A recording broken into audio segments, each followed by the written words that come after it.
Oke, Assalamualaikum warahmatullahi wabarakatuh. Di sini saya Raihan Disudin Nafis akan menjelaskan serangan-serangan yang terjadi pada web application yaitu XSS atau cross-site scripting.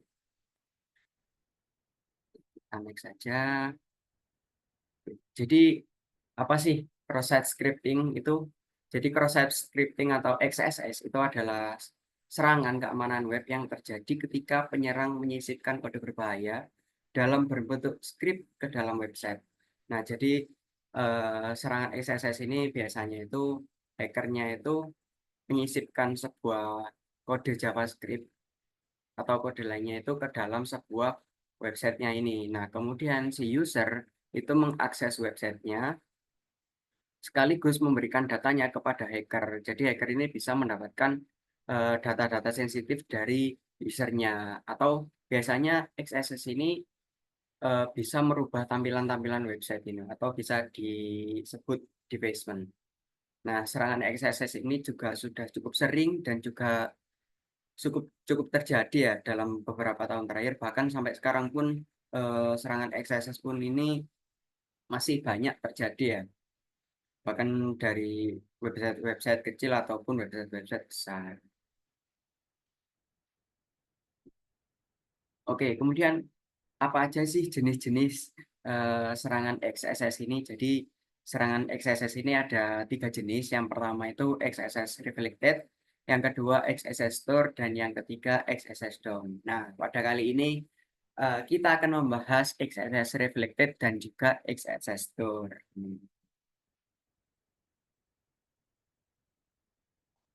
Oke, yang selanjutnya untuk serangan XSS ini bisa dikatakan itu eh, bisa dibagi dua ya, ada yang auto dan juga ada yang manual. Kalau yang auto itu biasanya itu eh, ada tools-tools yang disediakan di GitHub ataupun di Kali Linux.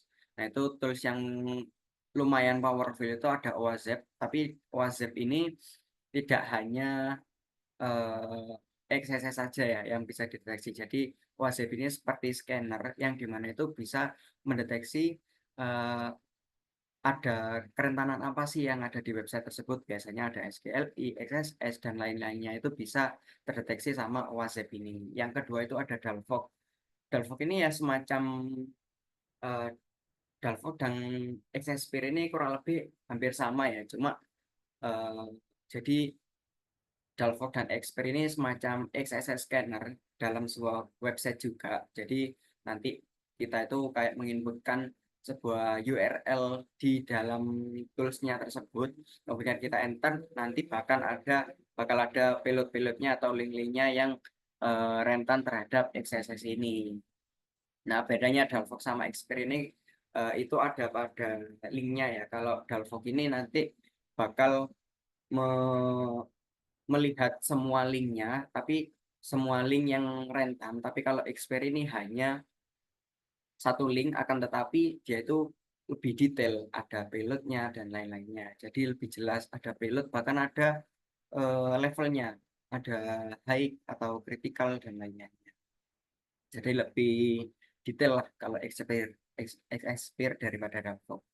Kalau yang manual itu lebih ke coba-coba di fitur-fiturnya ya. Biasanya kan ada di URL, ada di fitur search, fitur kolom chat, dan fitur-fitur yang biasanya itu digunakan atau yang memerlukan kolom field gitu yang itu bisa digunakan untuk mencoba serangan XSS ini. Jadi misal di fitur search kita pakai kode script alert satu gitu. Nah, terus juga di fitur kolom chat dan juga di URL itu biasanya bisa dipakai untuk mencoba-coba serangan XSS ini. Oke, masuk pembahasan yang pertama. Jadi yang pertama ini adalah reflected XSS atau eh, XSS mirroring lah intinya. Jadi refleksi XSS ini melibatkan penyuntikan kode berbahaya ke dalam respon HTTP yang dieksekusi sementara.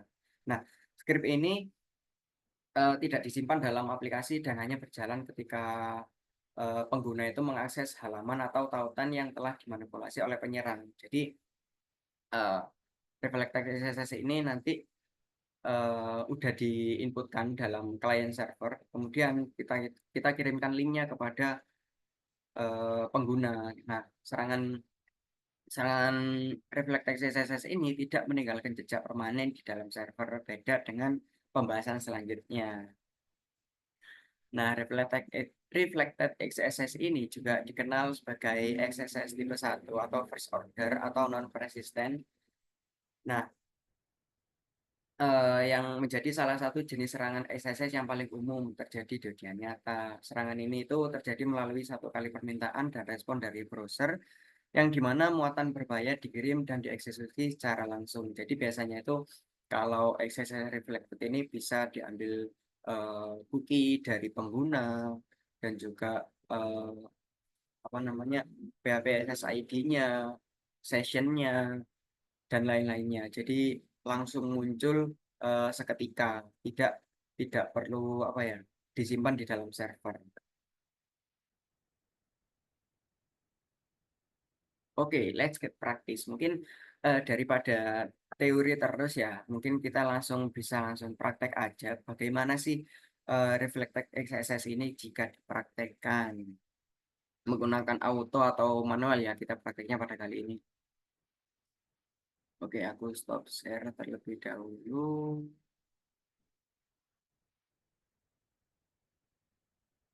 Screen. Oke, hmm, oke. Ya, jadi kita untuk prakteknya kita pakai di full web aja karena apa ya cukup karena tidak boleh sebenarnya kalau menemukan kerentanan dan itu sebelum di-approve oleh perusahaannya itu tapi sudah diekspos itu tidak boleh, nanti bisa kena pasal. Kita pakai full web aja. Nah, ini kan full web ini seperti apa ya website tapi dengan banyak kerentanan. Nah, ini untuk uji coba aja sih sebenarnya. Oke, biasanya ya kalau untuk mencoba reflected SSS ini kan ada fitur search, ada eh, kita coba-coba dulu ya. Nah, ada komen, di sini ada komen, terus ada di URL biasanya. Tapi kalau reflected SSS itu biasanya ada pada kolom search sih biasanya. Coba kita klik script alert satu script. Kita pencet go. Nah, ini adalah salah satu contoh XSS reflected. Salah satu contoh XSS reflected yang dimana bisa menampilkan alert satu ya. Karena kita kan tadi ambilnya itu alert satu di scriptnya. Nah, kalau kita misal kita mau cari dokumen cookie-nya, kita tuh bisa menampilkan juga di sini. Ya, mungkin kita coba ya. Kira-kira ada nggak buktinya di full web ini? Biasanya sih tidak ada ya. Soalnya nggak ada login-loginnya. Document is go. Nah, kan tidak ada teman-teman. Karena emang nggak ada buktinya. Jadi tidak tereksekusi. Tapi itu ya. Coba. Oke. Nah, ya tidak ada. Benar tidak ada berarti. Kalau ini tereksekusi. Itu untuk coba-coba manual. Jadi bisa coba di nah lagi fiturnya di komen sini misalnya dan juga pakai script-script lainnya. Misal kalau biasanya kan di sanitasi script ini diblokir. Nah, itu kita bisa coba-coba memakai S besar, R besar, B besar, alatnya tetap terus kita pakai S besar, R besar sama B besar. Ini ya kelihatan ya script scripting. Jadi kita mau modifikasi teks scriptnya. Aku akan tetap bisa tereksekusi untuk reflected XSS-nya. Tuh, kalau kalau menggunakan tools bagaimana? Oke, kalau menggunakan tools, kita buka Kali Linux terlebih dahulu. Oke, ini kita pakai lab, terminal, terus kita masuk folder download, tes,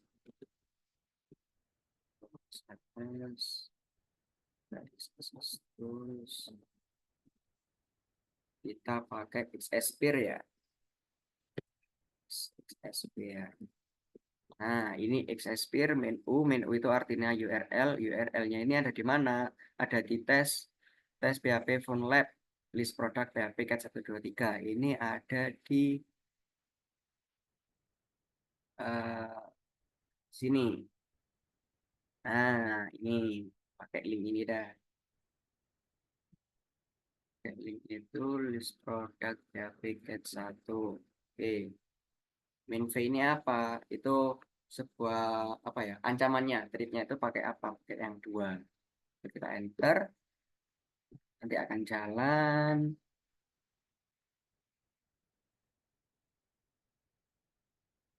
Masih scanning. Kalau biasanya kalau tools-tools scanning ini lumayan membutuhkan waktu ya, tapi eh, daripada mencoba-coba itu biasanya yang membutuhkan waktu lebih banyak lagi daripada scanning, lebih baik menunggu. Jadi menunggu hasil scan-nya dan juga pakai coba-coba itu lebih baik sih biasanya kalau untuk mentesting. Nah, ini kan muncul kan. Jadi kalau Xsphere ini muncul ya teman-teman ya, muncul hasil-hasilnya. Jadi ada type-nya itu ada low, medium, high, XSS code, HTML5, XSS code, on focus XSS code. Jadi kalau kita klik ini, atau ini adalah sebuah payloadnya sih, lebih tepatnya sebuah payloadnya yang udah disediakan oleh XSS Sphere ini. Kalau kita mau coba, itu biasanya tinggal klik yang ini. Ini sebuah link-link yang udah di injek sama XSS. Kita klik Ctrl, kita enter. Oke, yang ini tidak bisa. Kita coba yang lainnya. Enter. Tidak bisa juga. Memang kita harus coba-coba gitu, teman-teman. Tidak bisa. Nah, ini kita menemukan eh, di salah satu di fitur apa ya ini? Pakai iframe. Di bagian iframe-nya itu rentan. Jadi kalau di injeksi sama XSS code ini masuk bagian URL-nya. Malah ini di URL-nya teman-teman. Itu biasanya kalau pakai eh, apa namanya auto, pakai tools, jadi lumayan powerful.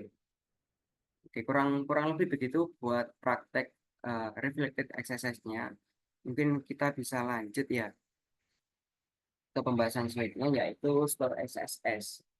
Nah, jadi store XSS ini eh, serangan yang kodenya itu bakal disimpan di sebuah database-nya.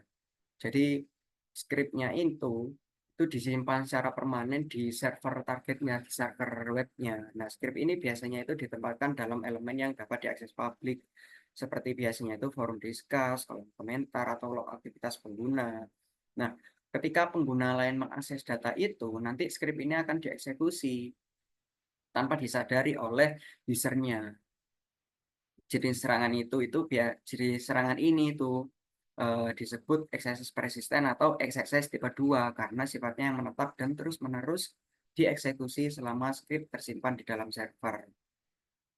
Jadi ya dulu itu aku pernah nyoba di salah satu project pemrograman webku. Jadi aku kayak nyoba XSS di salah satu fitur create read update delete. Nah itu aku nyoba kan, nyoba ngeinjek lah di script di salah satu kolom. Nah itu emang benar-benar skripnya itu tersimpan di dalam database. Jadi ketika aku mencoba di fitur add data, nah itu benar-benar tidak bisa karena eh, kebetulan waktu itu aku itu mencoba kayak di dalam skripnya itu aku generate ke website lain. Jadi munculnya ketika aku add data, itu munculnya ke website lain yang seharusnya itu munculnya itu form-form sebuah add data gitu. Jadi tersimpan terus dan itu tidak bisa apa ya, tidak bisa kembali selama di database itu skripnya tersimpan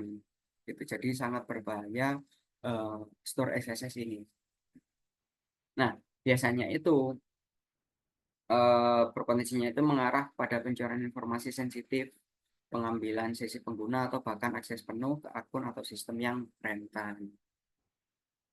Oke, kita coba ya store SSS. Kalau store SSS, aku rasa nyobanya simple sih ya.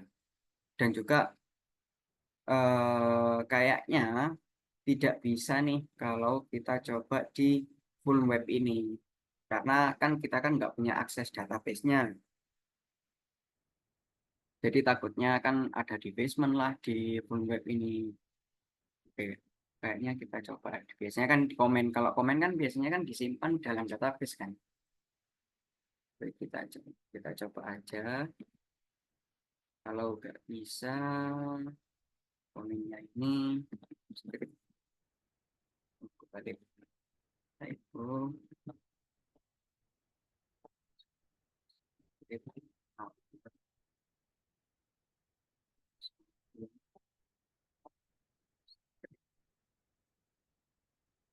submit.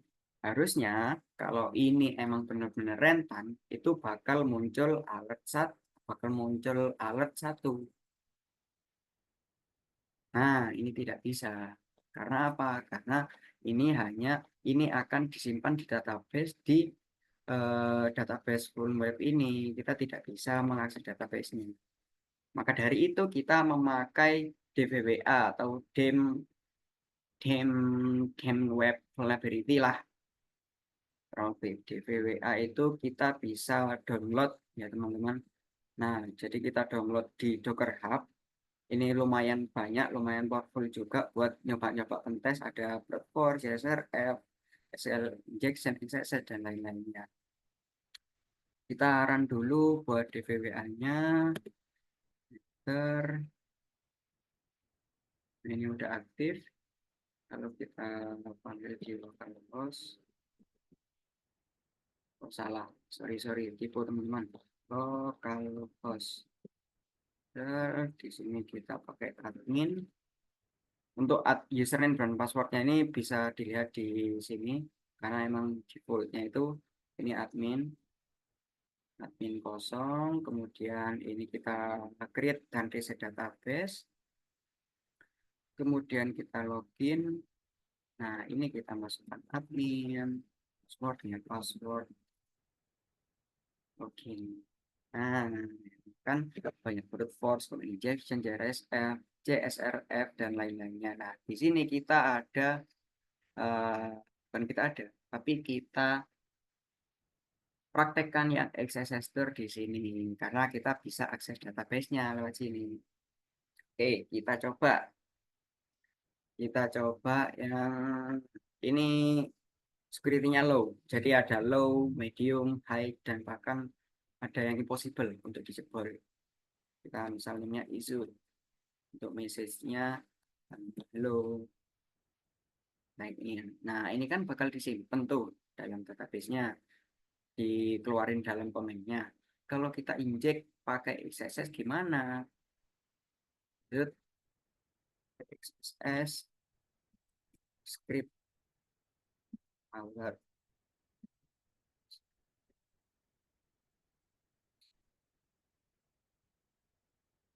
send. Nah, bakal keluar localhost 1 dan ini disimpan dalam database.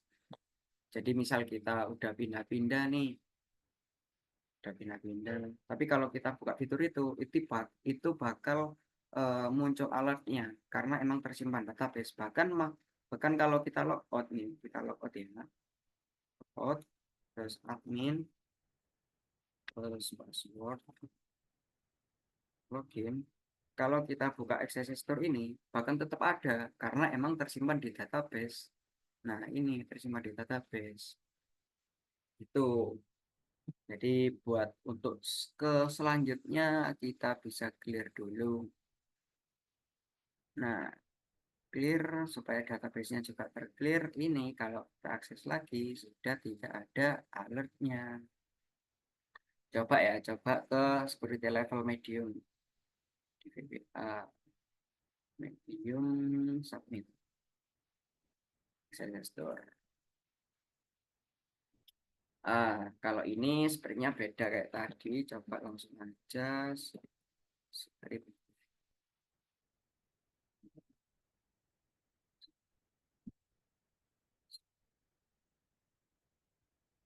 sign. Nah, di sini udah beda ya. Ini ada sanitasinya, udah disanitasi. Kita coba di sini untuk scriptnya. Script. Oh, ini tidak bisa. Ada berapa ini? 1, 2, 3, 4, 5, 6, 7, 8, 9, 10. Ternyata cuma 10 karakter di name-nya. Oke, kita coba inspect terlebih dahulu. Kita coba inspect bagian elemen. Kenapa ini dalam name-nya kok tidak bisa? Buka itu logo. Bagian ini. Nah, ini ternyata inputnya itu hanya 10. Oke, coba kita hapus. Max nya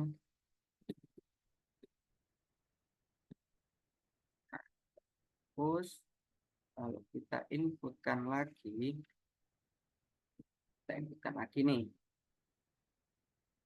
scriptnya.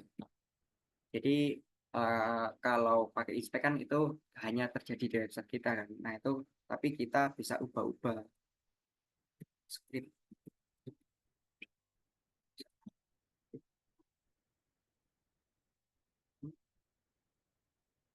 Kalau satu stop dong. Aku tes saja tes. Ternyata masih belum. Padahal kita udah hapus di bagian sininya. Oh, maksudnya tetap 10 ya. Oh, maksudnya tetap bahasa ratus. Terus ini kita pakai script alert tes sama. Oh, ternyata sama teman-teman. Terus ini rentannya di bagian apa ya? Coba kita view source. Script name input. Oh, ternyata script ini di blacklist dan juga ada ini. Oke, kita eh, karena itu tidak bisa, maksudnya kita hapus aja. Coba kita modifikasi scriptnya seperti tadi ya. Pakai T besar, pakai F besar, pakai S besar. Pakai T besar, pakai F besar, pakai S besar. Sini kita pakai tes. Sign in. Nah, tereksekusi akhirnya. Jadi ini bakal tersimpan terus-menerus ya. Sama seperti yang tadi. Kita coba di store. Nah, jadi yang medium lumayan ada challenge lah, ada perlawanan dikit. Harus menghapus lainnya, harus mengubah skripnya gitu. Jadi di dalam DWWA ini lumayan bisa untuk coba-coba lah. Ada di view, kalau misal kita view source, ini nih ada compare all level misal. Jadi yang low ini tidak ada sanitasinya itu tidak ada apapun. Kalau di ini itu ada. ada sanitasinya, script dan juga ini. Jadi ini masih kita bypass, masih kita bisa bypass. Kalau yang sanitasi yang high itu ada ini, itu tidak bisa di sanitasinya itu ada slash, ada kurung yang ini, itu lumayan udah lumayan sulit juga, ada SCRIPTI, itu juga udah lumayan kebal dan lumayan high lah intinya, tapi masih bisa dijebol. Tapi kalau yang impossible ini biasanya menggunakan pin param. Kalau ini kan tidak pakai pin param, tapi yang ini pakai pin param. Itu, nah ini udah lumayan sulit lah untuk dan bahkan tidak bisa disulit kalau menggunakan pin param ini. Tuh, oke, oke, mungkin itu saja sih dari praktek reflected SSS dan juga store SSS. Nanti untuk DOMS SSS itu teman saya yang mempraktekkan selanjutnya. Jadi stay ya atau tonton video selanjutnya. Bye bye. Terima kasih teman-teman.